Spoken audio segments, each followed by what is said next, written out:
Continuing my series now on communicators and communicating in the church and among Christians, I want to turn now to the second part of communication theory, of rhetorical theory. That's logos. Logos is the word for reason, rationality. We get our word logic from it. When we communicate, we want what we say to make sense. Now, of course, making sense is relative to the context. If we're communicating with non-Christians, it might not make sense to them that we say God has become human or that Jesus has risen from the dead. But in the context of the Bible, of the Christian faith, it does make sense. And as we spend time with people, as we communicate more and more and demonstrate the reality of God in the way we live, then it can begin to make sense to them. When we use logos, we're paying attention to the order and structure of our communication. We're looking for good arguments. Now, arguments vary in their strength, and arguments are almost never lead to 100% certainty. And that's okay.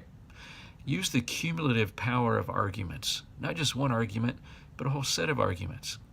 Also, when we use our reason, when we use logos, assume that people are intelligent and open. Now, sure, some won't be, but if we treat them like they are, some might come around. Some might be willing to listen to us.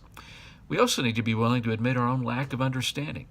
It's no shame to not understand. It's no shame to say that we don't know something. In fact, it actually strengthens people's ability to listen to us and take us seriously when we admit our weaknesses and lack of knowledge and understanding. Have you ever listened to a communicator who lost your attention because of a lack of logos? I remember many years ago when I was in college going to a Valentine's Day banquet at a church, and this preacher was one of those acrostic preachers. He picks a word, and then for each letter of the word, he has a point. And his word for that night was Valentine. V was for, I don't remember, vicarious. A is for atonement. L is for love. I is for, he lost me right there because he misspelled his word. Don't do that. Pay attention.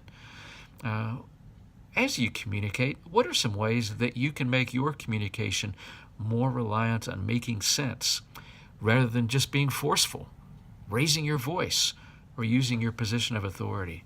Logos is your friend. Use it.